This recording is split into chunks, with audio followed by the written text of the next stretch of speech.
हरिदास ठाकुर को एक विशेष उपाधि मिली है। क्या उपाधि मिली है? नामाचार्य, नाम के आचार्य।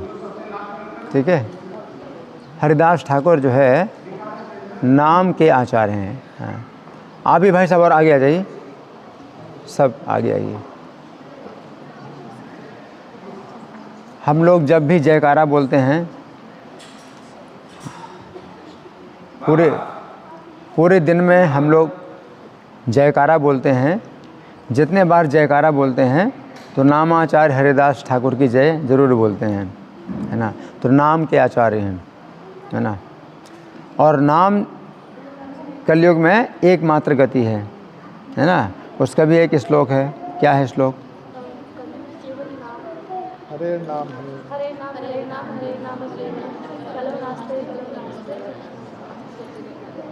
हरेर नाम हरेर नाम हरेर नाम एव केवलम कलो नास्त्येव नास्त्येव नास्त्येव गतिरन्यथा।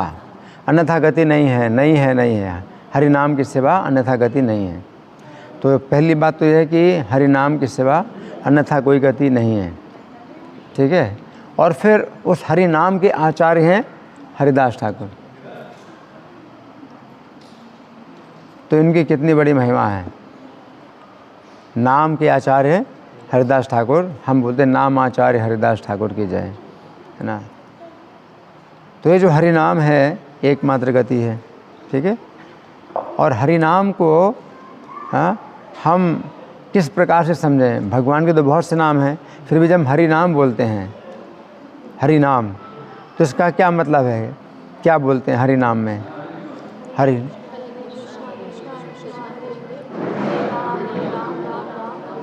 हरि नाम का मतलब है 16 नाम। 16 नाम को हम हरि नाम बोलते हैं, है ना। हरे कृष्णा कृष्णा कृष्णा हरे हरे, हरे राम राम राम हरे हरे। तो ये हरि नाम कहलाता है ना। तो इस हरि नाम के आचार्य हरिदास ठाकुर हैं। ठीक है, अब ये नाम का आचार्य, ये जो पदवी या टाइटल या सम्मान हरिदास ठाकुर को किसने दिया? कौन बताएगा? किसने दिया? चैतन्य महाप्रभु ने दिया। चैतन्य महाप्रभु सबसे बड़े अधिकारी हैं। चैतन्य महाप्रभु साक्षात श्री कृष्ण हैं, है ना। वो सबसे बड़े अधिकारी हैं। तो जो सबसे बड़े अधिकारी हैं, उन्होंने हरिदास ठाकुर को नाम का आचार्य का जो है पद प्रदान किया है। तो फिर कौन है जो नहीं मानेगा? कौन है जो नहीं मानेगा उनको, है ना।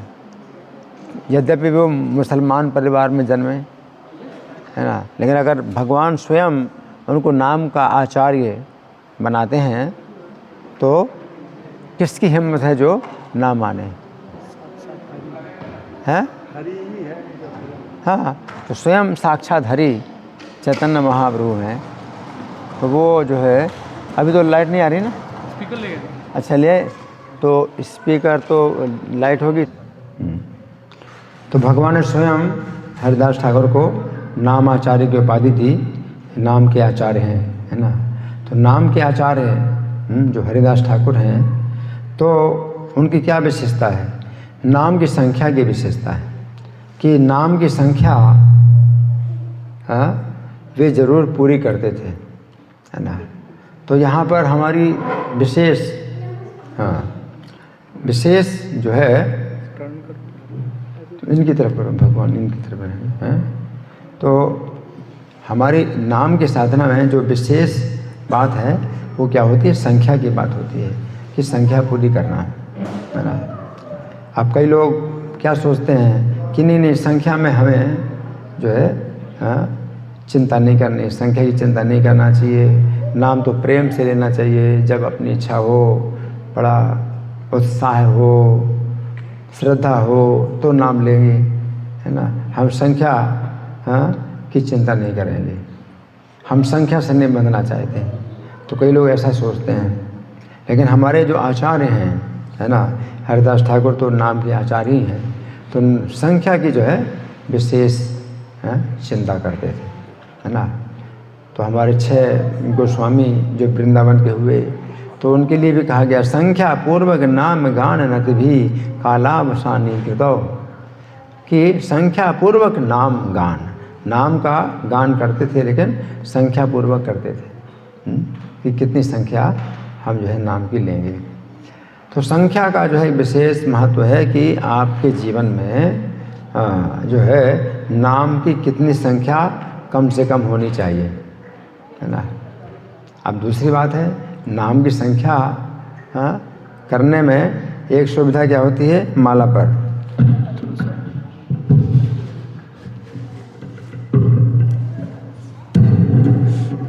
नहीं, यहाँ करने से फिर वो किताब नहीं दिखाई, इसलिए मैंने इधर किया था ना। आवाज़ प्रभु जी नहीं आ रहा। हाँ, हरे कृष्ण। अभी आवाज़ ठीक है? हाँ, तो मैं क्या बता रहा था, नाम की संख्या, है ना। तो नाम की संख्या करने के लिए जो है माला पर जप करना ज़्यादा सुविधाजनक होता है, क्योंकि इसमें बिना संख्या के नाम की संख्या हो जाती है ना। ये माला पर क्या होता है, 108 मन के होते हैं, है ना, 108 मन के होते हैं, है ना। और शुरू में इतना बड़ा एक सुमेरु होता है ना। तो जब यहाँ से शुरू करेंगे माला और 108 बार जब आप कर लेंगे तो अपने आप आपकी जो है संख्या हो जाएगी। 108 बार आपने महामंत्र का जाप किया और 16 से गुणा कर दो, 108 में 16 से गुणा कर दो तो वो संख्या हो जाएगी कि आपने इतना किया। तो अगर आपने एक माला का भी नियम बनाया, है ना, तो उसमें आपको बीच में संख्या करने की आवश्यकता नहीं है। हाँ, आप एक माला कर लेते हैं तो आपकी कितनी हुई, 108 गुणे 16, एक मंत्र में 16 नाम है, 108 गुणे 16 कितना हुआ, 1728। 1728 नाम आपने कर लिए, है ना। तो ये सुविधा है ना। तो ये जो है, इसलिए हमारे इस्कॉन के जो भक्त होते हैं तो उनकी विशेषता यही होती है कि उनके गले में एक थैली होती है, थैली में माला होती है और माला में 108 मन के होते हैं, है ना। तो ये संख्या जो है मतलब इस तरह से आपका एक बंधन होता है, आपको ये बंधन लेना होता है ना। लेकिन अगर आप बंधन नहीं लेना चाहते हैं, आप कहते हैं हम नहीं बंधना नहीं चाहते हैं, तो हज़ारों बंधन से पहले ही बंधे हुए हैं। आपको जो है हज़ारों बंधन हैं, आपके परिवार के बंधन हैं, है ना, शरीर के भी बंधन हैं, है ना, व्यापार के बंधन हैं, घर के बंधन हैं ना। तो हज़ारों बंधन पहले से हैं, है ना।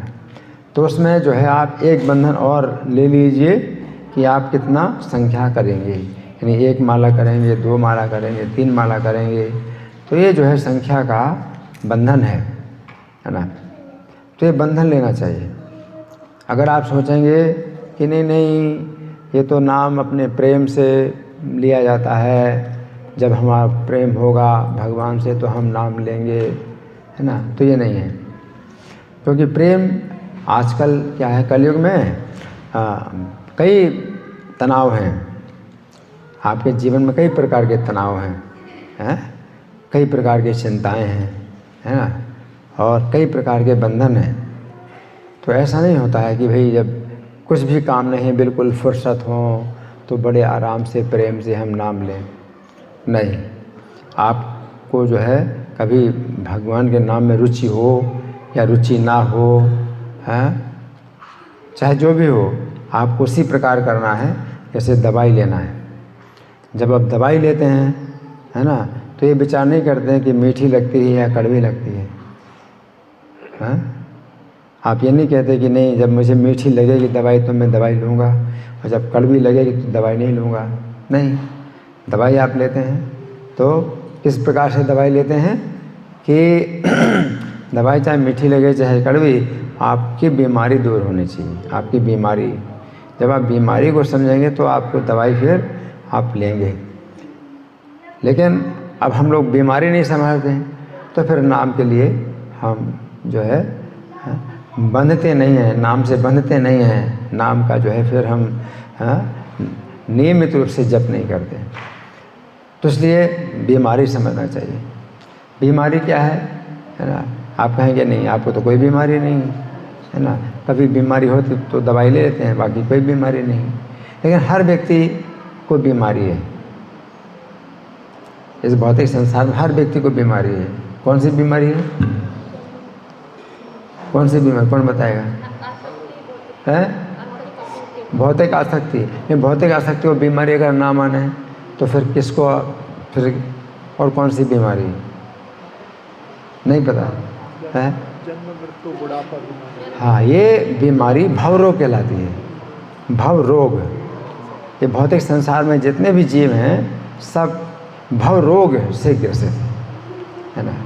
तो आज की शिक्षा में, स्कूलों में, कॉलेजों में ये विषय नहीं पढ़ाया जाता, जबकि सबसे ज़्यादा ज़रूरी है मनुष्य के जीवन में इस को जानना कि हर व्यक्ति को जो है भव रोग लगा हुआ है और मनुष्य के जीवन में ही इसका इलाज हो सकता है। मनुष्य के जीवन में इलाज हो सकता है भव रोग का। अब भव रोग क्या है, कौन बताएगा? भव रोग का क्या मतलब है? आप लोगों में से कोई? आसक्ति है, विषयों से आसक्ति। तो कोई माने या ना माने, भाव का मतलब क्या होता है? भाव का मतलब, हाँ, भौतिक संसार कहते हैं भाव। ये वास्तव में भाव शब्द बना कैसे है? भाव का मतलब है जन्म, है ना। भाव का मतलब जन्म। तो जन्म का रोग लगा हुआ है, क्योंकि आत्मा का जन्म नहीं होता। आप सब लोग शरीर नहीं हैं, आप सब लोग क्या हैं? आत्मा हैं। तो आत्मा के रूप में आपका जन्म नहीं होता, लेकिन आपको ये शरीर जब मिलता है तो आपको जन्म का कष्ट भोगना पड़ता है। शरीर का जन्म होता है, शरीर का मरण होता है, शरीर में बुढ़ापा होती है, शरीर में बीमारी आती है। तो जन्म, मरण, बुढ़ापा, बीमारी, ये शरीर के जो कष्ट हैं वो आपको मिल रहे हैं। इसलिए आप जो है इस शरीर के साथ में आपको जो है जन्म का कष्ट मिलता है और शरीर की मृत्यु होती है, आत्मा की मृत्यु नहीं होती। ये मृत्यु का कष्ट किसको मिल रहा है? आपको ही मिल रहा है। जन्म, मरण, बुढ़ापा, बीमारी, ये जो कष्ट हैं ये शरीर के कारण आपको भोगने पड़ते हैं।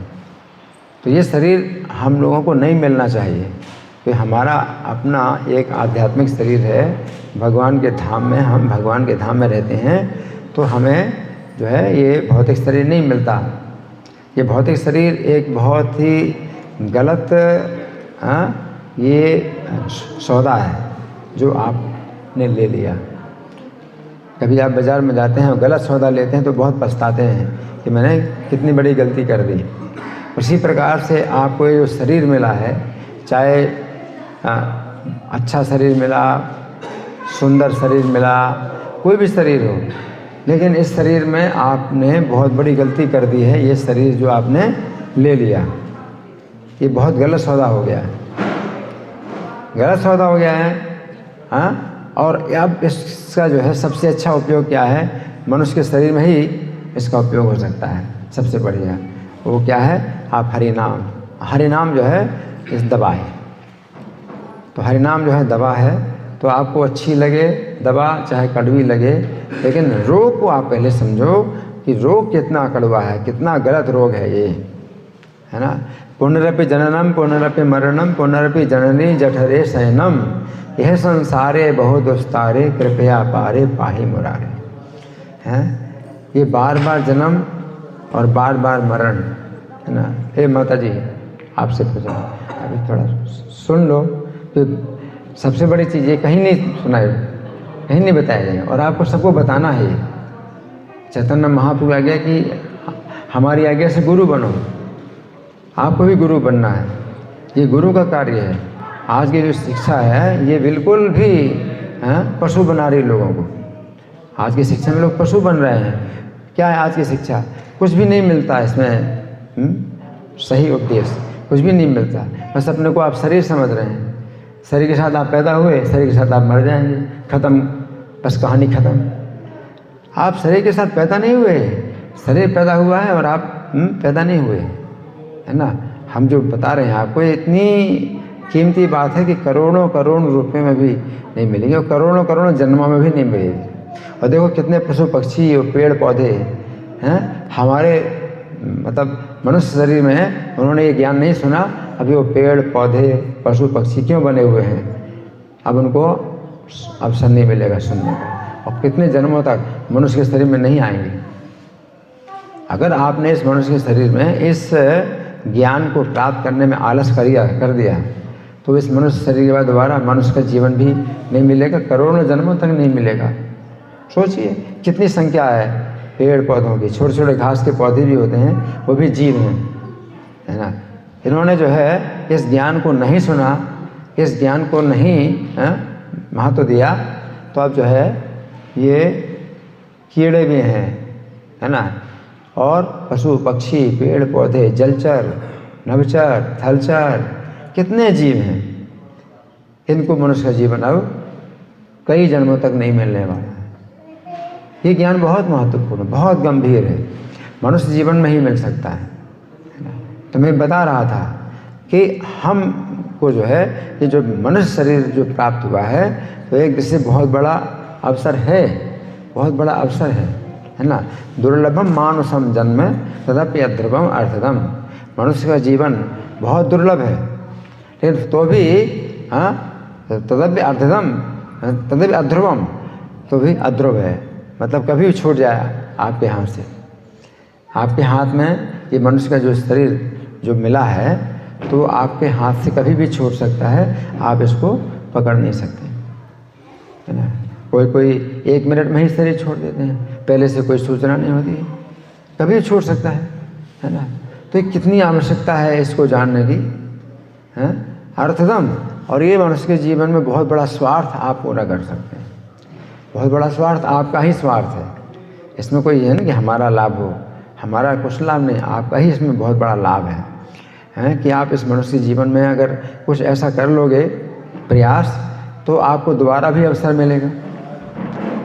सबसे बड़ा लाभ तो यह है इस मनुष्य के जीवन का कि भगवान के धाम जाएं और वापस वहाँ से ना आएँ। यद गत्वा न निवर्तन्ते तद धाम परमम मम, है ना। तो इस जीवन में भगवान के साथ इतना आपने संबंध बना लिया है कि अब आप जो है शरीर छोड़ करके भगवान के धाम जाएंगे और वापस नहीं आएंगे। सबसे बड़ा लाभ तो ये है। अगर सबसे बड़ा लाभ ना मिला तो आप नहीं भगवान के धाम गए तो भी आपने प्रयास किया, तो इसका भी बहुत बड़ा लाभ है कि आपको फिर से अवसर मिलेगा भक्ति के परिवार में, वैष्णव परिवार में जन्म, है ना।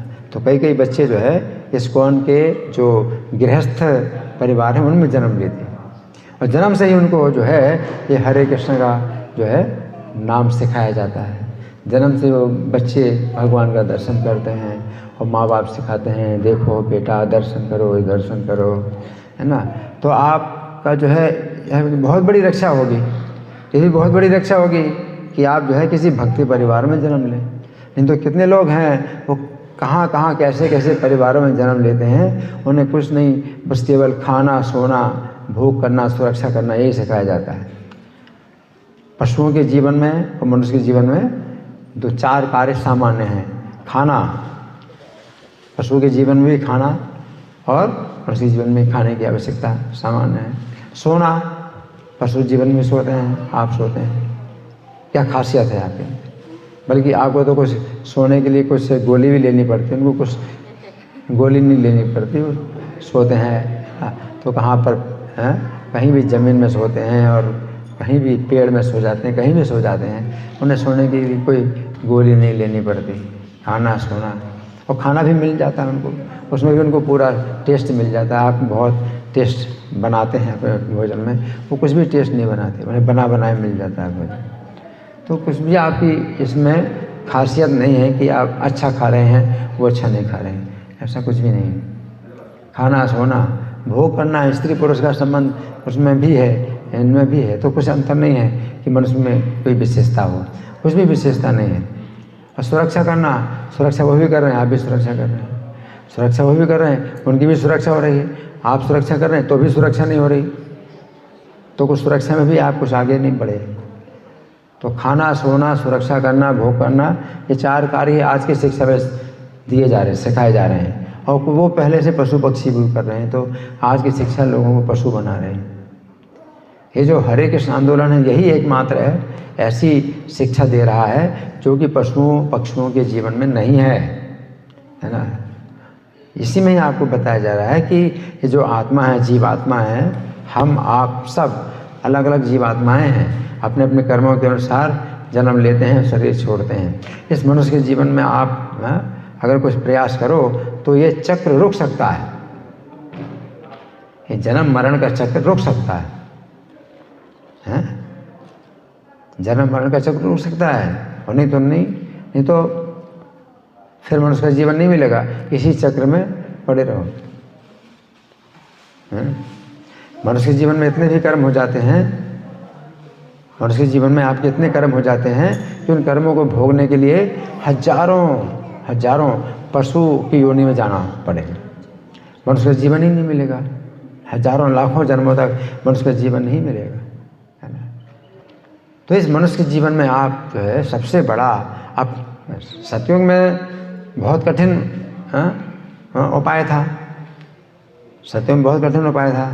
तृतीय अध्याय तो विष्णु का ध्यान करना है, एकांत में जाओ, कंदरा में ध्यान करो, है ना।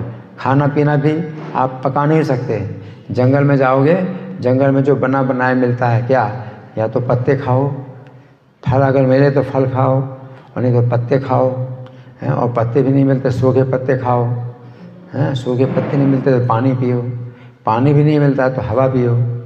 इस प्रकार से रह करके आपको एकमात्र ध्यान करना पड़ता है सतयुग में। कितनी कठिन विधि है। और त्रेता युग में भी विधि कठिन है कि बड़े बड़े यज्ञ करने पड़ते हैं, उनमें बहुत सामान होता है, बहुत धन खर्चा होता है, तो वो सब यज्ञ करने पड़ते हैं, तो वो भी संभव नहीं कलयुग में। द्वापर में भगवान की पूजा होती है मंदिर की, तो मंदिर की पूजा में बहुत पवित्रता के नियमों का पालन करना पड़ता है। और कलयुग में क्या है, कल होता है हरि कीर्तनाथ, हरि कीर्तन, केवल हरि कीर्तन। तो हरि कीर्तन आप इकट्ठे मिल करके भी कर सकते हैं हरि कीर्तन, और अपना अलग से भी व्यक्तिगत जप कर सकते हैं। तो आपका जो व्यक्तिगत जप है वो होता है इसमें जप माला, है ना। तो आपके गले में जो जप माला होती है, ये ही जो है एक चिन्ह है कि ये हरे कृष्ण के भक्त हैं, है ना। हरे कृष्ण भक्त का चिन्ह एक तो जो है ऊर्ध्व पुंड तिलक होती है, शिखा होती है, कंठी माला होती है, जप माला होती है, ये हरे कृष्ण भक्त का चिन्ह है। तो चैतन्य महाप्रभु का ये जो आंदोलन है, तो ये जो है हरे कृष्ण मंत्र का जप करने के लिए बहुत जोर देते हैं। और जब भी क्या कि वो ये नहीं है कि आपकी तबीयत खराब है या आपको जो है कुछ मन में परेशानी है, कोई चिंता है, तो आप नहीं करोगे, ऐसा कुछ नहीं है। आपको हर हालत में करना है। जैसे आप श्वास लेते हैं, है ना, हाँ, तो श्वास तो कभी बंद नहीं होती कि आपको मन में बहुत चिंता है तो श्वास नहीं लोगे, तो श्वास तो लोगे। चाहे खाते नहीं हो तो भी श्वास लेते हो। उसी प्रकार से आप खाते नहीं हैं या खाते हैं तो भी श्वास लेते हैं। उसी प्रकार से नाम की संख्या पूरी करना, ठीक है ना। तो नाम की संख्या पूरी करो, हाँ। एक माला जो बिल्कुल नहीं करते तो कम से कम एक माला करें, है ना। जो एक माला करते हैं तो उसको जो है बढ़ाओ, फिर 2 माला करो, 3 माला करो। इस प्रकार से संख्या का जो है विशेष महत्व है, ठीक है ना। तो अब मैं आपसे कुछ प्रश्न करना चाहता हूँ। आपकी ओर से कोई प्रश्न है? मैंने जो आपसे कहा कि संख्या पूर्वक जरूर करना है, तो कोई कहते हैं कि संख्या पूर्वक करने की ज़रूरत नहीं, जब मन में आए तो करेंगे, हम संख्या पूर्वक नहीं करेंगे। तो क्या उत्तर है, आप क्या उत्तर देंगे, कौन बताएगा? हाँ जी, संख्या पूर्वक करना चाहिए, है ना। तो वो कहते हैं कि क्यों करें संख्या पूर्वक, जब हम बिना संख्या ही करेंगे, संख्या नहीं करना चाहिए। वो कहेंगे नाम की संख्या नहीं करना चाहिए, वो उल्टा कहेंगे आप नाम की संख्या करते हो, नाम की कभी संख्या नहीं करना चाहिए। आप क्या उत्तर दोगे? हम जितनी संख्या करते हैं वो हमारे हर सांस पे होती है, तो सांस पे भगवान का नाम। इनका उत्तर है कि हम जितनी संख्या करते हैं हर श्वास में होती है। नहीं, हर श्वास में तो एक श्वास में आप कई बार बोल सकते हैं मंत्र, अगर आप एक सांस लेते हैं 24 घंटे में, हाँ वो लगभग इतने ही आती है, 17 सौ कुछ आती है। हाँ जी बताइए बोल। लाइफ में डिसिप्लिन आती है हमारे, जब हम संख्या पूर्वक करते हैं तो डिसिप्लिन होकर वर्क करते हैं तो वो हमें मतलब एक रेगुलरिटी आती है। हाँ बहुत अच्छा होता है। उन्होंने कहा कि हमारे जीवन में कुछ नियमितता आती है, नियमितता है ना, दूसरी बात जरूरी है। मन के पे हम करते हैं तो भगवान का निरंतर चिंतन होता है। मन के पर करते हैं, है ना। तो मान लो कोई कहता है कि मन के पर हम करेंगे, हम संख्या नहीं करेंगे, है ना। तो मन के पर करेंगे, संख्या नहीं करेंगे, लेकिन संख्या का भी जो है अपना महत्व है ना। तो संख्या का एक महत्व है कि आपको जो है कितना करना है, कितना, और वो कम से कम की होती है संख्या, ज़्यादा की कोई संख्या नहीं है। ज़्यादा की कोई संख्या नहीं है कि आपने इससे ज़्यादा नहीं करना है। ज़्यादा कितना करना है? 24 घंटे करना है। ज़्यादा कितना करना है? 24 घंटे करना है ना। एक कम से कम की संख्या है कि इससे कम नहीं करना है ना। तो एक उत्तर इनका है माता जी का कि हमारे जीवन में एक रेगुलरिटी आती है, नियमितता आती है कि हम संख्या करें। और कोई उत्तर? हाँ जी। तो भी हमारे जितने भी मतलब आचार्यगण थे वो सब संख्या में नाम लेते थे। फिर से बोलो। हमारे जो भी लोग आचार्यगण थे वो सब लोग मतलब संख्या में नाम लेते थे, और हमको प्रभु उनकी स्टेप्स को फॉलो करना चाहिए ना। बहुत अच्छा बात। हमारे जितने आचार्य थे वो संख्या पूर्वक नाम जप करते थे, तो हमें उनका अनुसरण करना है। ये बहुत बढ़िया उत्तर है ना। तो इसका जो है एक उत्तर और भी है। उत्तर ये है, हाँ आप। जैसे कि अगर हम कभी 5 कर लिए, कभी 10 कर लीजिए, कभी 15 कर लिए, तो हमारा मन है ना वो हमेशा हमें डाउनफॉल की तरह ही लेके आता है। तो पता चला वो कभी हमारा 0 भी हो सकता है, धीरे धीरे हमारा डाउनफॉल हो जाए। हाँ देखिए, संख्या का जो है एक अगर बंधन आपने लिया तो इसमें क्या है कि आपकी चिंता हो गई कि आपको करना है, और आपके दिमाग में बहुत परेशानी है, तनाव है, तो आपका मन क्या कहता है? नहीं करना है। बहुत खुशी जब होती है तो हम खुशी मनाते हैं, हम नाम जप नहीं करेंगे, तो उसमें आपका मन जो है हमेशा मना करेगा, ठीक है ना। आपको हमेशा मना करेगा।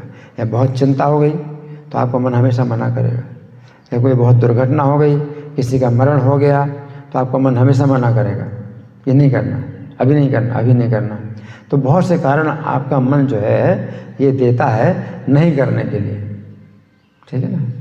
लेकिन अगर आपकी संख्या होती है तो संख्या के कारण आपको अपने मन को जो है मारना पड़ता है। मन चाहे जितने भी कारण बताए, लेकिन मुझे तो करना है, मुझे संख्या पूरी करनी है। आप मन को उत्तर देंगे, मन कहेगा हाँ अभी नहीं करना है, हाँ अभी बहुत खुशी का अवसर है, अभी नहीं करना है ना।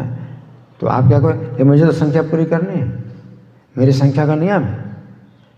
तो ये नियम जो है आपका एक आपको चिंता में डाल देता है कि मेरी चिंता है। आपके मन में श्रद्धा भी नहीं है, अब मन में श्रद्धा नहीं है, मन कहेगा मेरी श्रद्धा नहीं है नाम में, फिर कोई फ़ायदा नहीं नाम जप करने से। लेकिन आप क्या कहेंगे? नहीं, मुझे संख्या पूरी करनी है, चाहे श्रद्धा हो या ना हो। नाम में इतनी शक्ति है, नाम में इतनी शक्ति है कि श्रद्धा हो या ना हो तो भी जो है ये नाम रक्षा करेगा, है ना। सकृतभी परिगीतम श्रद्धया हेले आवा भृगुवरनाथ नरमात्रम तारयेत कृष्ण नाम। एक बार भी अगर नाम लिया बिना श्रद्धा के या श्रद्धापूर्वक, लेकिन ये तारता है, ये आपको जो है मुक्त करता है नाम। और नाम की महिमा में एक बहुत सुंदर कथा आती है। वो कौन सी कथा है? नाम की महिमा के संबंध में कि श्रद्धा हो या ना हो, नाम लेने से रक्षा होती है। अजामिल की कथा है, अजामिल की कथा है, इसको हमेशा याद रखो। आपके मन को जो है पीटने के लिए ये कथा अजामिल की है। उसमें क्या श्रद्धा थी? नाम में कोई श्रद्धा नहीं थी। अपने पुत्र को बोलता था नारायण, अपने पुत्र को नारायण बोलता था, है ना। उससे उसकी कितनी रक्षा हुई, है ना, कितनी रक्षा हुई। तो अब ये नहीं है कि आप जब नाम ले रहे हैं तो ज़रूरी हो कि आप भगवान के गुण ही आएंगे आपके दिमाग में, जब भगवान का रूप आएगा आपके दिमाग में। आप जब नाम ले रहे हैं तो भगवान के गुण का या भगवान के रूप का ख्याल आए आपके दिमाग में, ये भी ज़रूरी नहीं है। अभी हमारा मन ऐसा नहीं है शुद्ध कि जैसे नाम लेते हैं तो हमें भगवान का नाम याद में, मतलब भगवान के गुण या भगवान के रूप या भगवान की लीलाएँ दिमाग में आएंगी, नहीं। तो भी जो नाम है ये औषधि है, ये औषधि है ना। तो इसलिए मन को जो है हमेशा जब आप उत्तर देंगे तो इसका उत्तर फिर मन को नहीं मिलेगा कि आप क्या कहें कि मन तो नहीं जप करना चाहता है और तेरे कई कारण हैं, कि मेरा एकमात्र कारण है कि मुझे संख्या पूरी करनी, संख्या पूरी करनी है ना। तो गुरु का कार्य है, गुरु का कार्य क्या होता है, जो गुरु का मतलब भारी, जो कोई भारी होती है तो उसको गुरु बोलते हैं, कोई कार्य तो भार डालता है। गुरु का कार्य क्या है, आपको भार देता है, काय का, नाम का भार, कि ये भार लो, आपके ऊपर के भार डाला जा रहा है ना। मुझे तो जो है ये नाम, ये नियम का भार आपके ऊपर जो है डाला जा रहा है, इसको करना है। तो भार समझ करके भी आप नाम लेते हैं तो क्या होगी, रक्षा होगी, तो भी रक्षा होगी। हमारा अनुराग नहीं है तो चैतन्य महाप्रभु कहते हैं दुर्दैव ये दृश्य में हाँ अजनी ना अनुरागा, कि हमारा अनुराग नहीं, हमारा तो दुर्भाग्य है कि ऐसे नाम है, हमारा अनुराग नहीं, हमारा दुर्भाग्य है। लेकिन प्रभुपाद जो है हमारे ऐसे गुरु हैं कि दुर्भाग्य में भी सौभाग्य बना दिया कि तो भी नाम लो, अनुराग नहीं है तो भी नाम लो। तो दुर्भाग्य में क्या हो गया, ये सौभाग्य हो गया। चैतन्य महाप्रभु बताते हैं हमारा दुर्भाग्य है कि आपके नाम में अनुराग नहीं है, लेकिन चैतन्य महाप्रभु की शिष्य परंपरा के आचार्य हमारे प्रभुपाद हैं, उस दुर्भाग्य में भी क्या दे रहे हैं हमको, सौभाग्य दे रहे हैं। दुर्भाग्य में भी सौभाग्य, क्या अनुराग नहीं है तो भी क्या करो, नाम लो, चाहे रो के और चाहे हंस के, चाहे सो के और चाहे जग के, चाहे लेट के, चाहे बैठ के, चाहे खाते सोते, किसी भी हालत में नाम लो। अब आपके पास ये कारण नहीं कि मेरा अनुराग नहीं है, आप कहें मेरा अनुराग नहीं है, तो हमारे आचार्य क्या कहते हैं, अनुराग की बात छोड़ दो, तुम्हें नाम लेना है, हर हालत में नाम लेना है।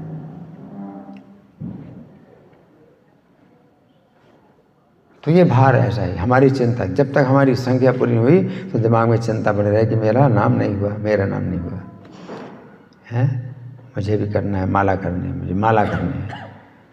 तो ये जो चिंता है ये आपकी रक्षा करेगी।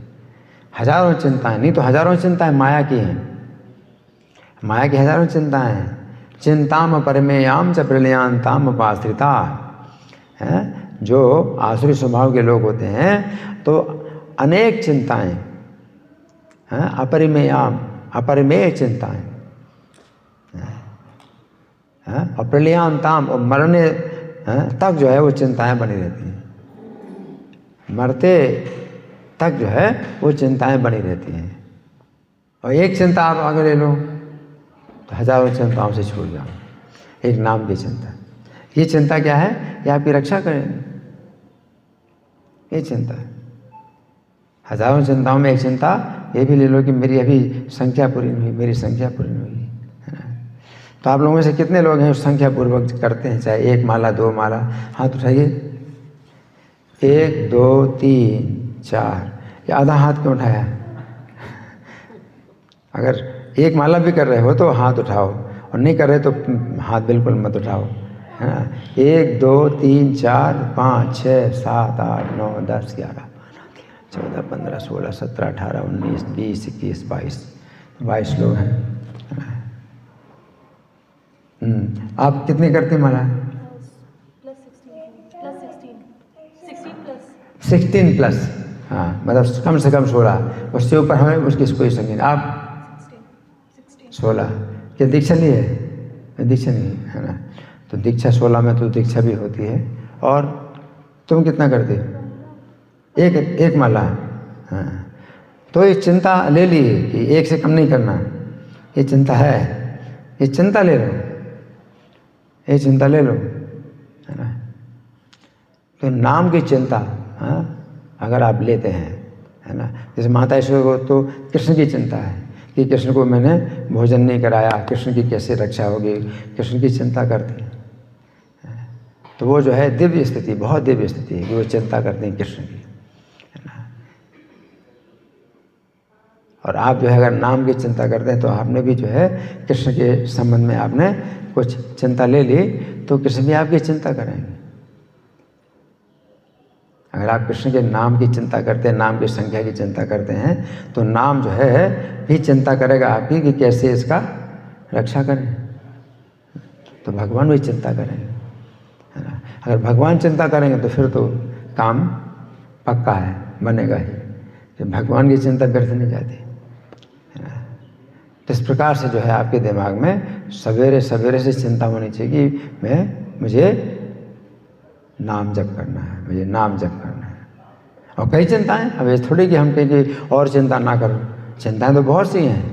शरीर की चिंता है, स्नान भी करना है, खाना भी है, खाना बनाना भी है, ऑफिस जाना है ना, ऑफिस की कई चिंताएं, कई चिंताएं। साथ साथ एक चिंता ये भी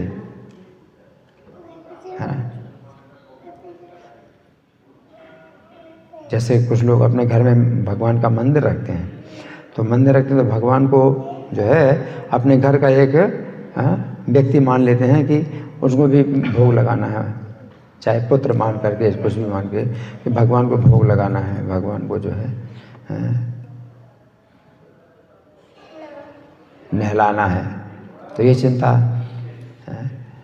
तो ये जो चिंता है ये आपके लिए जो है आपके मनुष्य के जीवन के लिए बहुत आवश्यक है। नहीं तो पशु पक्षी सब चिंता कर रहे हैं, खाना, हमेशा खाने की, सोने की, भोग करने की, सुरक्षा करने की, सबको चिंता लगी, सबको चिंता लगी। केवल मनुष्य जीवन में एक है जो नाम की चिंता है, मनुष्य के जीवन में है। अगर आपने नाम की चिंता नहीं ली तो बाकी सब चिंताएं पशु पक्षी की योनि में सब के अंदर है, सब लोग चिंताओं में डूबे हुए हैं, ठीक है ना। तो इस संबंध में कोई प्रश्न है किसी का? हाँ जी। जैसे बताते हैं कि हम लोग जब 16 राउंड पूरा कर लेते हैं तो खुश होते हैं, और जो ऊंचे भक्त होते हैं उनका जब 16 राउंड खत्म होता है तो वो उतने प्रसन्न नहीं होते, तो इस बात का क्या हुआ? इनका प्रश्न है कि हम जब 16 माला पूरी करते हैं तो हम खुश होते हैं, और जो ऊंचे भक्त होते हैं 16 माला करने के बाद भी खुश नहीं होते हैं, तो इसमें हम क्या समझें? देखिए, ये 16 माला की जो चिंता है ये हमारे प्रभुपाद जी ने जो है मतलब दी। तो जब विदेशों में थे प्रभुपाद, तो पहले तो 64 माला की बात आई थी कि 64 माला करें, तो 64 माला में भक्तों ने हाथ खड़े कर दिए कि हम लोग नहीं कर सकते, 64 माला नहीं कर सकते। तो प्रभुपाद ने कहा 32 माला करो, तो 32 माला में भी जो है उन्होंने हाथ खड़े कर दिए, 32 माला हम लोग नहीं कर पाएंगे। तब प्रभुपाद ने कहा 16 माला, अब इससे कम नहीं, तो 16 माला से कम नहीं। तो 16 माला की जो है चिंता सबको लेना है। कोई भक्त अगर नियम बनाते हैं 25 माला का, तो प्रभुपाद ने कहा कि 25 माला करो, उसमें कोई दिक्कत, लेकिन नियम 16 माला का ही है, नियम 16 माला का ही है, ठीक है ना। तो 16 माला सबसे ज़्यादा ज़रूरी है। वैसे मंगल आरती का भी नियम है, क्लास में बैठने का भी नियम है, गुरु पूजा का भी नियम है, श्रृंगार दर्शन का भी नियम है, संध्या आरती का भी नियम है, जितने भी नियम हैं ये सब प्रभुपाद ने दिए हैं। लेकिन उनमें सबसे ज़्यादा ज़रूरी क्या है? 16 माला। और 16 माला का नियम ये ऐसा है कि आपको 16 माला करनी है, किसी भी समय करो, किसी भी जगह करो, किसी भी अवस्था में करो, अशुद्ध और शुद्ध किसी भी अवस्था में आपको करना है 16 में। ये सबसे ज़्यादा ज़रूरी नियम है ना।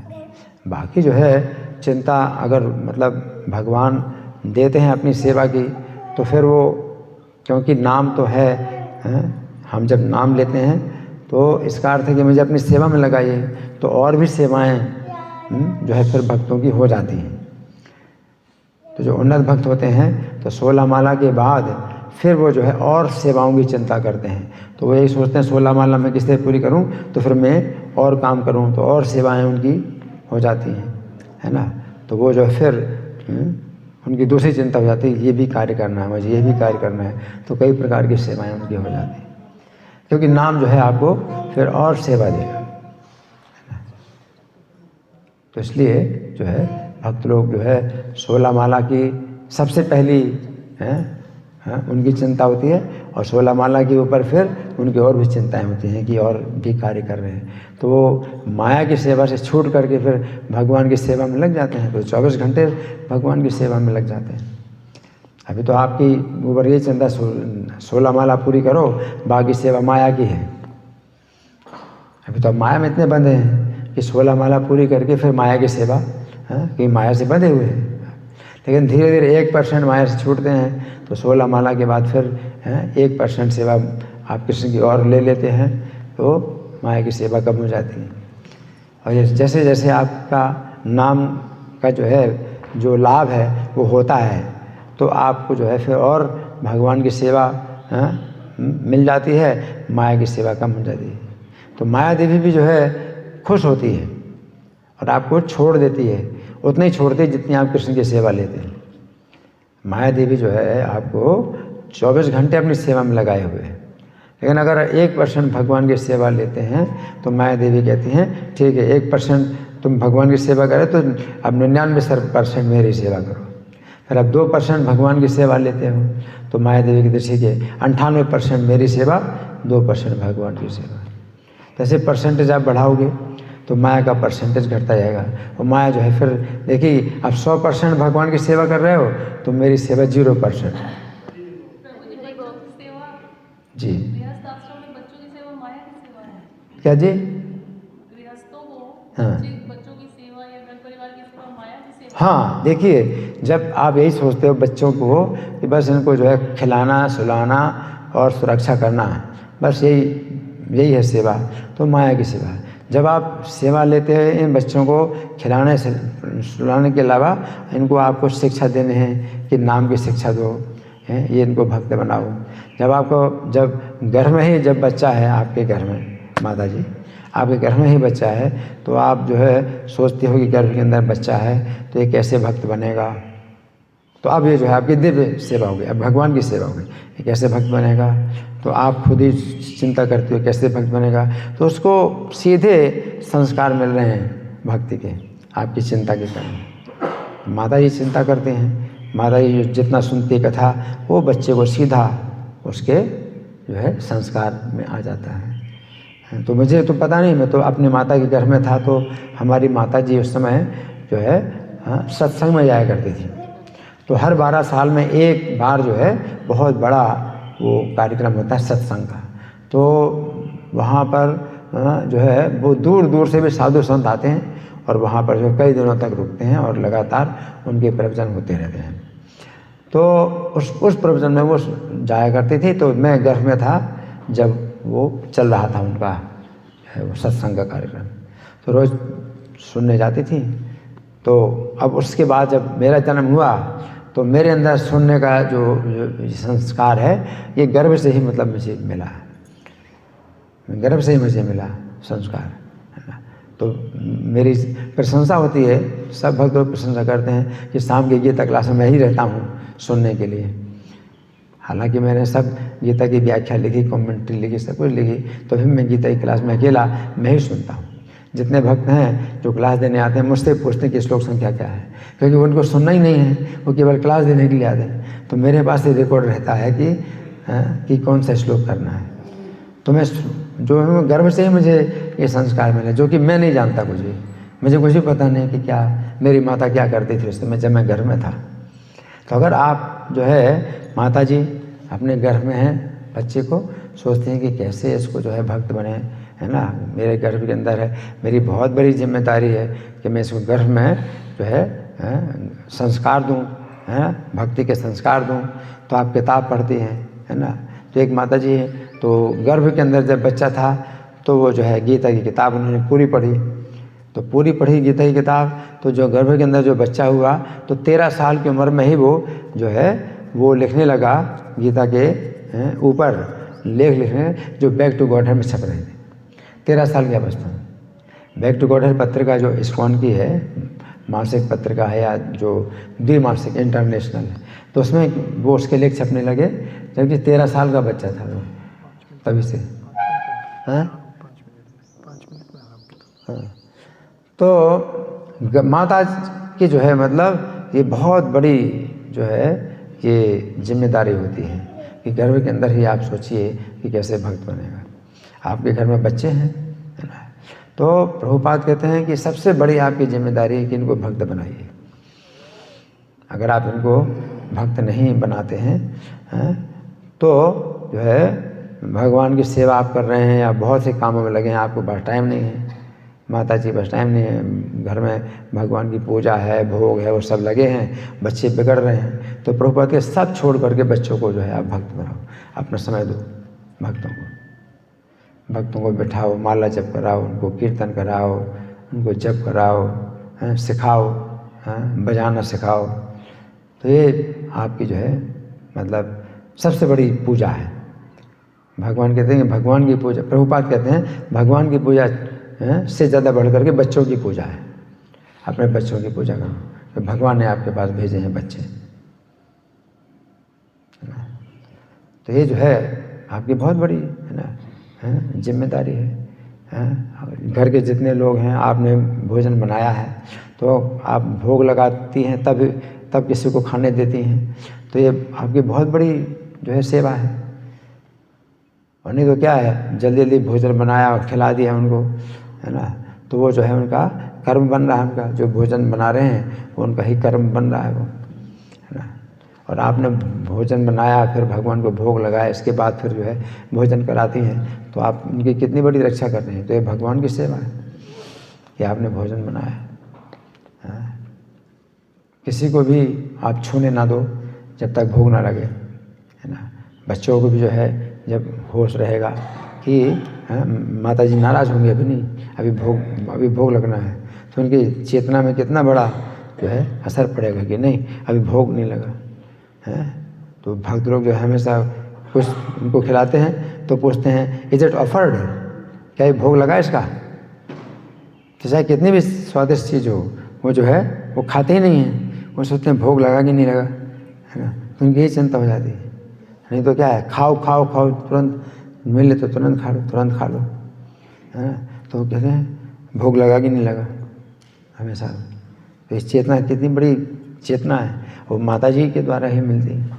मतलब कि नहीं अभी नहीं खाना, अभी भोग नहीं लगा, भगवान को भोग नहीं लगा, तो बच्चे को डर पैदा हो जाता रहे, भोग नहीं लगा है, नहीं खाना, अभी नहीं खाना, है ना। अब वो नहीं है कि तुरंत खाओ, चुरा लेते हैं इधर किसी से खा लेते, नहीं भोग नहीं लगा, अभी भोग नहीं लगा है। खाना कितना अंतर पड़ गया आपके खाने में, आपके भोजन में। तो माता जी का कितना बड़ा जो है महत्व है इस कार्य में कि गुरु है ये, माता गुरु है, बहुत बड़ी गुरु है।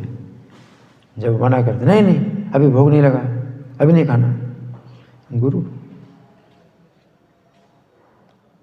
माता नहीं बनना चाहिए। अगर आप बच्चे को मृत्यु से नहीं छुड़ा सकती हो तो माता मत बनो, और आप उसको मृत्यु से छुड़ा रही हो, उसको डर पैदा कर दिया, अभी नहीं, अभी भोग नहीं लगा है, अभी नहीं खाना है, तो आप मृत्यु से छुड़ा रही हो बच्चे को। और नहीं तो खा ले बेटा, खा ले, तो मृत्यु के निकट जा रहा है वो, जो अच्छा लगे सो खाएगा, वो मृत्यु के निकट जा रहा है, आप मृत्यु से छुड़ा नहीं रहे उसको। पिता ना शासद जननी शासा, पिता नहीं बनना चाहिए, माता नहीं बनना चाहिए। नमोच ये दिया समुद्वेद मृत्युम, जो मृत्यु से नहीं बचा सकते हो तो पिता मत बनो, माता मत बनो।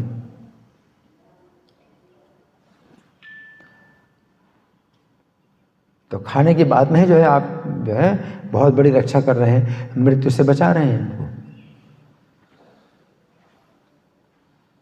भुंजते ते तो गम पापा ये बचन आत्म कारणा, जो अपने खाने के लिए पकाते हैं वो अपना पाप खाते हैं। जो पकाते हैं, पकाने वाले हैं माता जी हैं, वो यही सोचते हैं भगवान को भोग लगेगा पहले, अभी किसी को नहीं खिलाना है, भगवान को भोग लगेगा। ये चेतना माता जी के दिमाग में, वो नहीं सोचते हैं कि किसको, इनको खिलाना उनको खिलाना, पहले भगवान को भोग लगेगा, उसके बाद फिर। तो चेतना कितनी दिव्य चेतना है, आप कितनी बड़ी सेवा में लगे हैं और सबको जो है आपने समेट लिया है अपने इस कार्य में। माता जी जो है मतलब इतनी रक्षा करने वाली हैं, गुरु हैं। तो सबकी चिंता होती है भोग लग गया इनकी, नहीं, माता जी कहती हाँ भोग लग गया, अब खा लो, हाँ अब खा लें। तो वही जो है माता जो है जब हाँ अनुमति देगी कि अब खा सकते हो तो खाएंगे, नहीं तो नहीं खाएंगे। पहले पूछो माता जी से भोग लगा ही नहीं लगा, लग गया अब खाओ। कितनी बड़ी चीज़ है। भगवान को आपने केंद्र बना दिया, आप गुरु हैं। भोजन के मामले में आपने जो है मतलब इतना आपने रक्षा की है, कितनी बड़ी जो है मतलब बात है।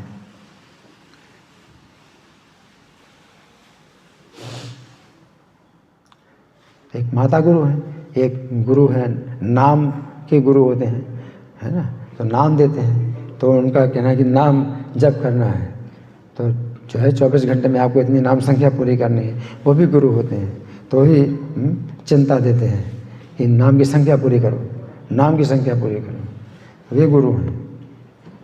और एक गुरु है माता गुरु, वो चिंता देती है कि भोग नहीं लगा तो नहीं, जब तक भोग नहीं लगा तब तक नहीं खाना है।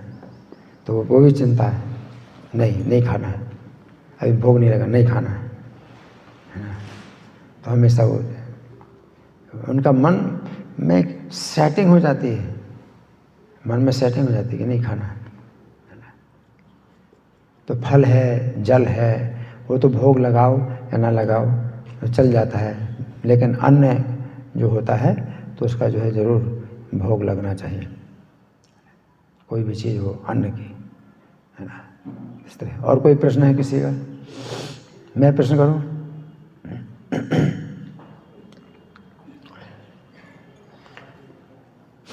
तो जब हम नाम जप करते हैं, नाम जप करते हैं तो सबसे पहला उसका जो प्रभाव है या लाभ है वो क्या होता है जो हमारे जीवन में आता है? कौन बताएगा? हाँ जी, हाँ, मन शुद्ध हो, चित्त शुद्ध होता है, सत्वगुण, हाँ। तो इससे क्या होता है, नाम जब आप करते हैं तो आपके अंदर जिज्ञासा पैदा होती है। यावन न जिज्ञासा आत्मतत्वम, आत्म तत्व की जिज्ञासा होती है। जब आप नाम जप करते हैं तो आत्म तत्व की जिज्ञासा होती है कि शास्त्रों में कुछ बातें ऐसी हैं जो मेरे लाभ के लिए हैं और मुझे जानना चाहिए। और जब ये बातें होती हैं तो सुनने की इच्छा होती है कि सुने, क्योंकि इसमें कुछ हमारा लाभ है, ये श्रद्धा पैदा होती है नाम में। जो लोग भगवान को भी नहीं मानते, भगवान को भी नहीं मानते, उनको भी जो है नाम के द्वारा जो है लाभ होता है। जैसे चाइना है ना, अभी तो भारत में भी बहुत से लोग हैं जो मतलब अनीश्वरवादी हैं, ईश्वर को मानते नहीं, हम ईश्वर को नहीं मानते। तो उनको भी हम जो है नाम देते हैं, लेकिन नाम के रूप में नहीं देते, मंत्र के रूप में देते हैं कि मंत्र है, नाम नहीं है। क्योंकि नाम में वो कृष्ण की निंदा करेंगे या राम की निंदा करेंगे, हम उनको हरे कृष्ण मंत्र देते हैं तो कहते इसमें तो कृष्ण का नाम है, हम कृष्ण को तो नहीं मानते, वो कृष्ण की निंदा शुरू कर देंगे। इसमें राम का नाम है, राम की निंदा शुरू कर देंगे। तो हम कहते हैं ये नाम नहीं है, ये मंत्र है, ये कोई नाम नहीं है, केवल शब्द ध्वनि सुनना है आपको, कोई नाम नहीं, मंत्र है। तो मान लेते हैं हाँ ठीक है वो करेंगे। तो क्यों करेंगे? तो हम क्या कहते हैं कि आप इसको करो ताकि आपके दिमाग का तनाव दूर हो। तो दिमाग में तनाव तो है ही, भगवान को नहीं मानते तो दिमाग में तनाव है ही। तो तनाव, दिमाग का जो तनाव है वो दूर होगा। तो ये जब हम ये बताते हैं उनको तो वो जो है लेते हैं। तो चाइना में लोग जो है मतलब ईश्वर को बिल्कुल नहीं मानते, आप ईश्वर की चर्चा करोगे तो दूर जाएंगे। तो उनको हम वहाँ गिरधारी स्वामी जब गए थे चाइना में तो बताते थे, हम उनको बुलाते थे कि आओ हम जो है तुमको आसन सिखाएंगे तो उससे शरीर अच्छा बनेगा। तो वो आते थे, आसन सिखाते थे। ये चाल है ना, इस प्रकार के भक्त चाल चलते हैं। तो आसन सिखाते थे, तो आसन सीखते थे। फिर मंत्र सिखाए, मंत्र का जप करो तो दिमाग का तनाव दूर होगा। तो हाँ ठीक है, ये मान लेते हैं दिमाग का। लेकिन उससे क्या हुआ कि फिर हम भगवद गीता की शिक्षा देते हैं उनको, तो शिक्षा फिर वो सुनने लगते हैं। तो इस प्रकार के जो है, जो चाल है, ये भक्त लोग चलते हैं। और नाम में बताया गया है कि हरे नाम की सिवा कोई गति नहीं है, कोई गति नहीं, कोई गति नहीं है। तो बिल्कुल सही जो है, ये बिल्कुल सही बात निकल रही कि जो भगवान को नहीं मानते हैं, भगवान से नफरत करते हैं, तो उनको जो है नाम भी दिया जाता है। रत्नाकर डाकू को जो मरा मरा नाम बोला कि मरा मरा जप करो, तो कई लोग यही उत्तर देते हैं कि मरा मरा, नारद जी इनको मरा मरा क्यों कहा? क्योंकि वो राम का नाम नहीं बोल सकते थे, बहुत पापी थे। लेकिन ये उत्तर सही नहीं। पापी तो इतने पाप कर नहीं सकता जितना नाम दूर करता है पाप। तो पापियों को तो अधिकार है नाम लेने में। तो ये कारण नहीं है, ये कारण नहीं है कि वो बहुत पापी थे तो राम नाम नहीं बोल सकते थे, इसलिए मरा मरा कहा बोलने के लिए। आप लोग तो ये जानते हैं ना, आप नहीं सुना ना? हाथ उठाइए। अभी नहीं, अभी मेरी बात पूरी नहीं हुई। अभी आप लोगों ने क्या सुना? यही सुना ना कि वाल्मीकि मुनि को जो है रत्नाकर डाकू थे, तो मरा मरा इसलिए कहा बोलने के लिए कि राम नाम नहीं बोल सकते, बहुत पापी थे। यही था ना? हाथ उठाइए। हाँ, यही बात है। लेकिन ये बात नहीं है, ये बात नहीं है, क्योंकि पापियों को अधिकार है, हैं? पापियों को अधिकार है। और पाप चाहे उनके जो है पर्वत के बराबर पाप हों, नाम की जो है शक्ति से वो सब भस्म हो जाते हैं। तो ये कारण सही नहीं है। कारण यही था कि वो भगवान से नफरत करते थे। आप समझे? अश्रद्धालु को नाम की महिमा का उपदेश करना। अश्रद्धालु को कोई है, तो इसलिए उनको कहा कि मरा मरा बोलो, कोई नाम नहीं, मंत्र बोलो। क्यों?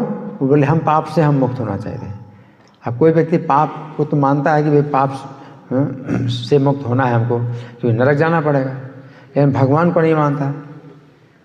इसी कारण से भगवान से उसको नफरत हो गई है। तो उसको मरा मरा जो कहा गया बोलने के लिए कि तो चलो तुम भगवान को नहीं मानते तो भगवान को मत मानो, तुम पापों से छूटना चाहते ना, तो पापों से छूटने के लिए मरा मरा बोलो। ये नाम नहीं है, ये क्या है? मंत्र है। मरा मरा मरा मरा। तो नाम में श्रद्धा नहीं है, नाम में श्रद्धा नहीं तो भी नाम काम करता है। मरा मरा मरा मरा बोलो। तो जो लोग जिनमें भगवान के प्रति श्रद्धा नहीं है, तो उनको हम मंत्र बताते हैं, मंत्र का जाप करो, ठीक है ना? तो ये बात सही लगती है कि वो बात सही नहीं है कि वो नाम नहीं बोल सकते थे। पापी तो नाम बोलते हैं, है ना? लेकिन कोई अश्रद्धालु है ना, तो उसको जो है मंत्र दिया जाता है, नाम नहीं दिया जाता। तो मंत्र जो है हम सड़कों में भी गाते हैं, चिल्ला चिल्ला करके भी गाते हैं मंत्र। और लोग जो है हरे कृष्णा बोलते ही हैं, तो कुछ भगवान को नहीं मानते हैं तो भी हरे कृष्णा वाले आ गए, तो उससे उनको जो है लाभ होता है। हरे कृष्ण उनके मुँह से निकल रहा है तो लाभ होता है। तो नाम का जो है सबसे पहला जो लाभ है वो ये है, आपकी चेतना पवित्र होती है, तो आपके अंदर जिज्ञासा होती है कि भगवद गीता में कृष्ण ने अर्जुन को क्या उपदेश दिया, कुछ जानना चाहिए, कुछ जानने वाली चीज़ है मेरे जानने के लिए आवश्यक, जो कि बड़ी जो है अलौकिक है, कोई ज्ञान है जो गीता में अर्जुन ने कहा, गीता में श्री कृष्ण ने अर्जुन से बताया है। कुछ अलौकिक ज्ञान है जो कि अगर मैं जानूं तो मैं जो है कुछ विशेष मुझे महत्व मिलेगा, उसके दिमाग में महत्व की भावना पैदा हो जाती है शास्त्रों के प्रति, कि हमारे हित के लिए शास्त्र जो है कोई बताते हैं। नाम से ये सबसे पहला प्रभाव पड़ता है। तो किसी ने प्रभुपाद से पूछा कि आप जो है नाम का जप क्यों कराते हैं? तो प्रभुपाद ने कहा कि मैं नाम का जप इसलिए कराता हूँ ताकि आप लोग मेरी बात समझ पाएंगे। आप नाम का जप करेंगे तो मैं आपको जो बताऊंगा वो बात आपको समझ में आएगी। तो ये जो है नाम का है। ये श्री भगवान ने कहा, ये दूसरा अध्याय श्री भगवान ने कहा है ना। तो मैं आपको जो है इसको पढ़ के सुना रहा हूँ बीच से। देखिए मैंने बीच से ही खोला है, ऐसा कुछ नहीं सोचा। आप कहीं से भी खोलेंगे अमृत निकलेगा। देखिए कोई व्यक्ति तर्क कर सकता है कि चूँकि गीता की शिक्षा है कि जीवात्मा को ना तो कोई मार सकता है और ना ही वो स्वतः मर सकता है, तो फिर क्या दोष है यदि कोई व्यक्ति अपने शरीर को नष्ट कर दे या दूसरों के शरीरों को नष्ट कर दे? उत्तर, ये प्रश्न है ना। क्या कोई व्यक्ति तर्क कर सकता है कि चूँकि गीता की शिक्षा है कि जीवात्मा को ना तो कोई मार सकता है और ना ही वो स्वतः मर सकता है, तो फिर क्या दोष है यदि कोई व्यक्ति अपने शरीर को नष्ट कर दे या दूसरों के शरीरों को नष्ट कर दे? इसका उत्तर यह है कि जिस प्रकार राज्य के विधान के द्वारा वो व्यक्ति दंडनीय है जो राज्य के द्वारा दिए गए अपने मकान को या दूसरों के मकानों को तोड़ता है, उसी प्रकार भगवत विधान के द्वारा वो व्यक्ति दंडनीय है जो भगवान की अध्यक्षता में प्रकृति द्वारा दिए गए अपने शरीर को या दूसरों के शरीरों को नष्ट करता है। ये देखा जाता है कि कुछ विशेष प्रकार के लोगों को सरकारी मकान दिए जाते हैं। ऐसी स्थिति में उनके पास ऐसा कोई अधिकार नहीं होता कि वे अपना भी मकान तोड़ें। फिर दूसरों के मकानों को तोड़ने का प्रश्न ही कहाँ उठता है। यदि कोई व्यक्ति स्वयं अपना मकान बनाता है तो उसे अपने मकान को तोड़ने का अधिकार होता है। तो शरीर भी मकान है ना आपका, है ना, तो मकान को भी नहीं तोड़ सकते। भगवान कहते हैं जीवात्मा तो नष्ट नहीं होता। तो कोई तर्क करेगा कि जीवात्मा नष्ट होता नहीं तो अपने शरीर को मैं नष्ट कर दूं या किसी के शरीर को नष्ट कर दूं, तो क्या उसमें दोष लगेगा? लेकिन यहाँ बताया गया कि ये शरीर मकान तो है, तो मकान को भी आप नहीं तोड़ सकते ना, है ना। यदि शरीर की तुलना मकान से की जाए तो हम कह सकते हैं कि किसी भी जीव ने ना तो अपने शरीर रूपी मकान को बनाया है और ना ही अन्य जीवों के शरीर रूपी मकानों को बनाया है। प्रत्येक जीव को भौतिक प्रकृति ने भगवान की अध्यक्षता में अलग अलग शरीर रूपी मकान दिए हैं। इसलिए अच्छा यही है कि जिन जीवों को मनुष्य शरीर रूपी मकान प्राप्त हुआ है जिसमें श्री कृष्ण का भजन करने की सुविधा है, वे इस मकान का लाभ उठाते हुए श्री कृष्ण का भजन करें तथा अपने शरीर रूपी मकान को या दूसरों के शरीर रूपी मकानों को अनधिकृत रूप से तोड़ने का प्रयास ना करें। परंतु फिर प्रश्न उठता है कि अर्जुन को दूसरों के शरीरों को नष्ट करने के लिए क्यों नियुक्त किया जा रहा है? भगवान क्या कहते हैं अर्जुन को कि इनको नष्ट करो, है ना। तो यहाँ प्रश्न है कि अर्जुन को दूसरों के शरीरों को नष्ट करने के लिए क्यों नियुक्त किया जा रहा है। तो इसके उत्तर में श्रील प्रभुपाद लिखते हैं कि अर्जुन को तो धर्म के नियमानुसार युद्ध में नियुक्त किया जा रहा है। गीता 2:37 में भगवान क्षत्रियों के विषय में बतलाते हैं, यदि क्षत्रिय युद्ध में विजयी होता है तो इस पृथ्वी को भोगता है और यदि वो युद्ध में मारा जाता है तो स्वर्ग को भोगता है। दूसरे शब्दों में ये कहा जा सकता है कि यदि किसी क्षत्रिय का मनुष्य शरीर रूपी मकान युद्ध में शत्रुओं द्वारा तोड़ दिया जाता है तो उसे स्वर्ग में देव शरीर रूपी मकान प्राप्त होता है जिसमें जीवन की अधिक सुविधाएं प्राप्त होती हैं। परंतु समस्या यह है कि इस अविनाशी जीव को शरीर रूपी मकान चाहे पृथ्वी में प्राप्त हो चाहे स्वर्ग में, उसका शरीर रूपी मकान काल कर्म के अनुसार तथा कर्म भोग के पश्चात नष्ट हो जाता है। स्वाभाविक स्थिति तो यह है कि जिस प्रकार जीव कभी नष्ट नहीं होता है उसी प्रकार उसे शरीर रूपी मकान भी प्राप्त होना चाहिए जो कभी भी काल क्रम के अनुसार नष्ट ना हो। समझ रहे हैं? यदि जीव श्री कृष्ण के प्रति विशुद्ध सेवा की भावना विकसित कर लेता है तो उसे आध्यात्मिक जगत में आध्यात्मिक शरीर रूपी मकान प्राप्त हो जाता है जो काल क्रम के अनुसार कभी नष्ट नहीं होता है तथा जिसमें जीवन की सभी सुविधाएं प्राप्त होती हैं। ऐसी स्थिति में जीवात्मा का आध्यात्मिक शरीर उसका स्वरूप कहलाता है। अब जीव तथा उसके आध्यात्मिक शरीर में उस प्रकार का अंतर नहीं होता जिस प्रकार का अंतर व्यक्ति तथा उसके मकान में होता है, क्योंकि जीव अपने आध्यात्मिक शरीर को ना तो कभी छोड़ता है न ही उसका आध्यात्मिक शरीर कभी नष्ट होता है। जिस प्रकार श्री कृष्ण में तथा उनके शरीर में अंतर नहीं है, उसी प्रकार नित्य मुक्त जीव में तथा उसके शरीर में कोई अंतर नहीं होता है। परंतु इसका अर्थ यह भी नहीं है कि ऐसी अवस्था में जीव हर प्रकार से श्री कृष्ण के समान हो जाता है, कभी नहीं। यद्यपि जीव श्री कृष्ण के समान अविनाशी शरीर प्राप्त कर लेता है, परंतु श्री कृष्ण जिस प्रकार संपूर्ण धन, बल, ज्ञान, वैराग्य, यश तथा सौंदर्य से युक्त हैं, उस प्रकार जीव नहीं होते। परंतु श्री कृष्ण की सेवा के लिए उन्हें जिस गुण की जितनी मात्रा में आवश्यकता होती है, उन्हें वे गुण उतनी मात्रा में श्री कृष्ण के द्वारा प्राप्त हो जाते हैं। ये जो है गीता की व्याख्या है। गीता के ये श्लोक संख्या है 19, दूसरे अध्याय का 19वां श्लोक है, ये व्याख्या है। तो अभी आप लोगों की ओर से कोई प्रश्न है? शरीर की तुलना मकान से भी की जाती है, तो उसमें बड़ी अच्छी व्याख्या होती है ना। क्या है? आपको शरीर है ये मकान है, हाँ, तो ये जो है मकान जो है आपको जो प्राप्त हुआ है, शरीर रूपी मकान प्राप्त हुआ है, तो इससे आप जो है इसका लाभ उठाएं। मनुष्य शरीर जो है जब आपको प्राप्त होता है, तो इस मकान में आपको विशेष सुविधा होती है। किस चीज़ की सुविधा होती है विशेष?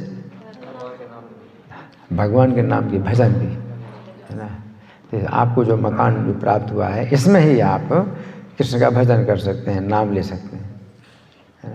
बाकी उनकी दूसरों को जो मकान मिला है, जितने भी जीव हैं उनको अलग अलग प्रकार के शरीर मिले हैं, तो उन मकानों में वो कृष्ण का नाम नहीं ले पाते। मनुष्य का जो शरीर है ये विशेष। हाँ, आपका प्रश्न जोर से बोलो, या माइक है, हैंड माइक है, ये कैसे चालू होता है? हरि बोल।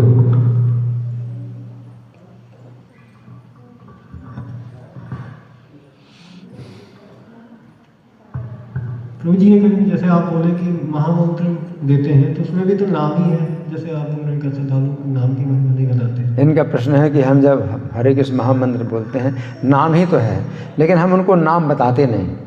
हम कहते हैं शब्द ध्वनि है ये, वो कहते हैं नाम है, किसका नाम है? कृष्ण का नाम है। हम कृष्ण को नहीं मानते। और कृष्ण ने जो है चोरी की है, वो जो है चोरी करते थे, है ना, गोपियों को छेड़ते थे, तो निंदा करना शुरू कर देगा। तो उस निंदा से बचने के लिए, है ना, हम उसको क्या कहते हैं? नहीं, नाम नहीं है, ये क्या है? मंत्र है, मंत्र है। तो मंत्र क्यों दे रहे आप? तो मंत्र हम आपको दे रहे हैं कि आपके दिमाग का तनाव दूर हो, आपके दिमाग में तनाव। हाँ, ये ठीक है, आप समझे? तो जब इस तरह से जो लोग बोलते हैं, तो हम नाम ही तो दे रहे हैं उनको, लेकिन हम नाम नहीं बता रहे उनको। नाम का नाम अपराध क्या है? श्रद्धालु को नाम की महिमा बताना। कि नाम से वो नफरत करता है, भगवान के नाम से नफरत करता है। तो हम भगवान का नाम तो दे रहे हैं, लेकिन नाम बताते नहीं हैं। क्या कहते हैं? मंत्र है ये। इससे भी लाभ होता है, मतलब भगवान के नाम में इतनी कृपा है, भगवान की इतनी कृपा है कि जो भगवान से भी नफरत करे तो भी नाम से उसकी रक्षा होती है। भगवान की इतनी कृपा है। एतादृशी तब कृपा भगवान, आपकी तो इतनी कृपा है मेरे ऊपर, फिर भी दुर्भाग्य है कि लोग जो है नाम नहीं लेते। तो हम उनका सौभाग्य दे रहे हैं उनको। क्या? नाम नहीं बता रहे हैं, नाम दे रहे हैं लेकिन नाम नहीं बता रहे हैं। ये हमारा कपट, हमारी कपट चाल है, और इस प्रकार से उनकी रक्षा हो रही है ना। जैसे बच्चे को दवाई से नफरत है ना, दवाई नहीं लेना, मैंने दवाई से नफरत है, तो क्या बोलते हैं? बेटा एक टॉफ़ी है तो टॉफ़ी में जो है गोली लगा देते हैं, टॉफ़ी खा ले। तो टॉफ़ी बता करके माता भी जो है बच्चे को दवाई देती है, दवाई नहीं लेना, दवाई नहीं लेना। रोता है, मुझे दवाई नहीं लेना, भगवान का नाम नहीं लेना। तो हम कहते नहीं, भगवान का नाम नहीं है, ये मंत्र है। मंत्र जो है आपके दिमाग का जो है तनाव दूर करेगा। नींद नहीं आती है, हाँ इसका जाप करो, नींद आएगी। तो ये चाल है ना, हैं, हम किसी न किसी प्रकार की चाल से उनको जो है नाम दे रहे हैं। वो नाम नहीं लेना चाहते तो हम चाल चलते हैं, है ना। हाँ जी, इसी कारण इसका नाम हरे कृष्ण महामंत्र शब्द इसी वजह से यूज किया गया है। हाँ, हरे कृष्ण महामंत्र वैसे नाम अपने आप में महामंत्र है, सब मंत्रों से श्रेष्ठ है। दूसरे मंत्रों में आपकी जितना छिपाते हैं उसकी शक्ति बढ़ती है ना। आप बताओगे तो शक्ति घटेगी, मंत्र को गुप्त रखा जाता है, जितना आप किसी को बताओगे तो शक्ति घटेगी। लेकिन महामंत्र ऐसा है कि आप जितना बताओ उसकी शक्ति बढ़ेगी। हरि बोल, जितना बताओ उतनी शक्ति बढ़ेगी। ये महामंत्र है ना। कोई जाने या ना जाने, इसकी शक्ति कोई जानता है कोई नहीं जानता है, लेकिन आपके लिए भी इसकी शक्ति बढ़ेगी आप जितना बताते हैं लोगों को। इसलिए हरि नाम प्रकाशित, हरि नाम को प्रकाशित करना चाहिए। तस्मा लोकोद्धारणार्थम हरि नाम प्रकाशित, इसलिए लोगों के उद्धार के लिए हरि नाम को प्रकाशित करना चाहिए। ठीक है ना। ठीक है, समय हो गया। अच्छा, अंतिम प्रश्न बोलो माता जी। प्रभु जी जैसे कहते हैं कि कृष्ण से ज़्यादा दयालु राधा और नित्यानंद प्रभु हैं, तो अगर हम उनको ध्यान करते हैं तो कृष्ण हमें मिल जाते हैं, तो हम फिर कृष्ण जी का ही नाम को क्यों जप करते हैं? इनका प्रश्न है कि कहा जाता है कृष्ण से ज़्यादा दयालु राधा रानी हैं या नित्यानंद प्रभु हैं।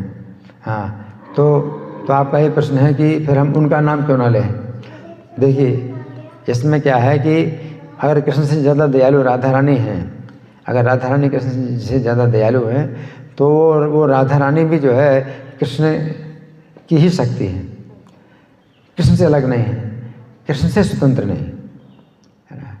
और कृष्ण ही जो है राधा रानी का महत्व बढ़ाते हैं, तो ऐसी बात जो है मतलब आती है कि भगवान चाहते हैं कि आप ऐसा बोलो, तो भगवान की खुशी इसमें होती है कि राधा रानी को अपने से बड़ा महत्व देते हैं कृष्ण। लेकिन कृष्ण का ही महत्व उसमें बढ़ता है, क्योंकि कृष्ण ही की शक्ति है, राधा रानी स्वतंत्र है ही नहीं।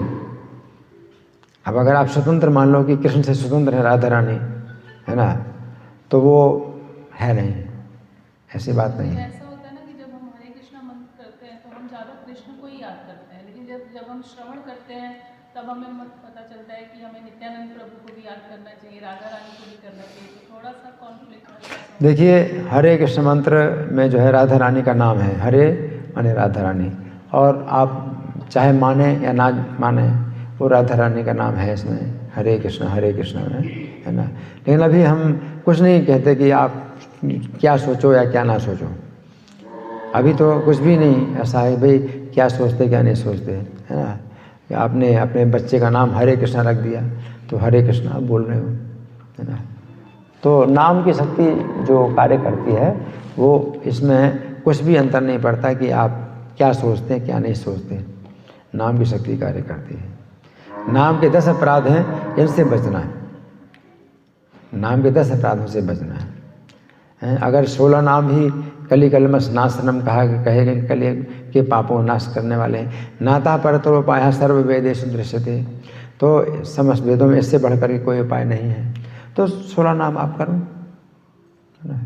इसमें पतितों के लिए, कलयुग के पतितों के लिए ये 16 नाम है। उसमें कोई नहीं विचार है कि भाई राधा रानी कृष्ण से ज़्यादा दयालु हैं या कृष्ण से कम दयालु हैं, ये कोई विचार नहीं है इसमें।